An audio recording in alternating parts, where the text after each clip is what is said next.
قرآن مجید میں ایک آیت ایسی آیت ہے جو پورے قرآن مجید میں سب سے زیادہ محتم بالشان اور فضیلت والی آیت ہے۔ اللہ کے رسول صلی اللہ علیہ وسلم نے ایک مرتبہ حضرت ابی بن کعب رضی اللہ تعالی عنہ سے سوال فرمایا، اتدری یا ابا المنذر ای آیت فی کتاب اللہ اعظم، کہ ابی بن کعب جانتے ہو کہ قرآن مجید کی سب سے عظیم آیت کون سی ہے؟ تو حضرت ابی بن کعب نے کہا اللہ ورسولہ اعلم، کہ یا رسول اللہ آپ اور اللہ زیادہ جانتے ہیں۔ آپ علیہ الصلوۃ والسلام نے دوسری بار ان سے سوال فرمایا، انہوں نے یہی جواب دیا۔ تیسری بار سوال فرمایا تو انہوں نے کہا کہ آیت الکرسی قرآن مجید کی سب سے عظیم آیت ہے۔ تو اللہ کے رسول صلی اللہ علیہ وسلم نے ارشاد فرمایا، لِيَهْنِكَ الْعِلْمُ يَا أَبَا الْمُنذِرِ، اے ابو المنذر یعنی ابی بن کعب، تمہیں تمہارا علم مبارک ہو، تم نے بالکل صحیح جواب دیا ہے۔ لہذا اس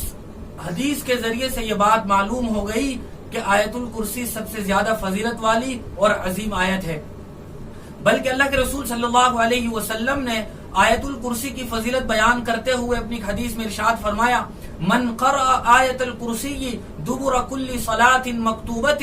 لم یمنعہ من دخول الجنۃ الا الموت، کہ جو آدمی بھی ہر فرض نماز کے بعد آیت الکرسی پڑھنے کا اہتمام کرے گا تو کوئی چیز سوائے موت کے جنت میں داخل ہونے سے اسے روک نہیں سکتی۔ اسی طرح ایک روایت میں نبی پاک صلی اللہ علیہ وسلم نے ارشاد فرمایا،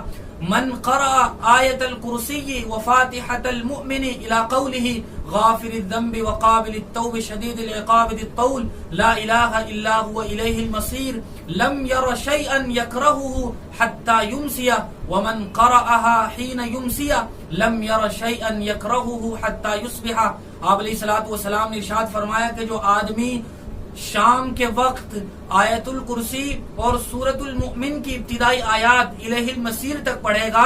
تو صبح تک اس کی جانب سے اللہ تبارک و تعالی حفاظت کا سامان کر دیں گے، اور جو آدمی صبح کو پڑھے گا تو شام تک اللہ تبارک و تعالی اس کی حفاظت فرماتے رہیں گے۔ اس لیے ہم میں سے ہر شخص اس بات کا اہتمام کرے کہ وہ صبح شام اس آیت الکرسی کا ورد کرے، ہر نماز کے بعد اس کی تلاوت کرے، اور خود بھی اہتمام کرنے کے ساتھ ساتھ اپنے گھر کے ہر فرد کو مزبانی اور حفظ یہ آیت یاد کرائے، جس کے نتیجے میں ہم برکات کا اور رحمتوں کا نزول اپنی آنکھوں سے دیکھیں گے۔ ہم میں سے بہت سارے آدمیوں کو شکایت ہوتی ہے کہ رات میں نیند نہیں آتی، نیند آتی ہے تو ڈراؤنے خواب آتے ہیں۔ تو اس طرح کی بیماریوں سے اور اس طرح کی الجھنوں سے بچنے کے لیے بھی آیت الکرسی میں ہمارے لیے نسخہ شفا ہے۔ جس طرح قرآن مجید یہ روحانی بیماریوں کے لیے نسخہ شفا ہے، اسی طرح یہ بخار کے لیے، کینسر کے لیے، بیماریوں کے لیے بھی نسخہ شفا ہے۔ اللہ تبارک و تعالی ارشاد فرماتے ہیں، یا ایھا الناس قد جاءتکم موعظۃ من ربکم وشفاء لما فی الصدور،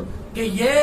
قرآن مجید تمہارے لیے رہنما اور نصیحت کی کتاب ہے اور تمہارے لیے شفا کا ذریعہ ہے۔ اس لیے آج ہم میں سے ہر آدمی اس بات کا عزم مصمم کرے کہ میں اپنی پوری زندگی اس آیت کو حرز جاں بنا لوں گا اور اس کا زندگی بھر اہتمام کرتا رہوں گا۔ اللہ تعالی مجھے بھی اور آپ کو بھی عمل کرنے کی توفیق نصیب فرمائے۔ وآخر دعوانا ان الحمد للہ رب العالمین۔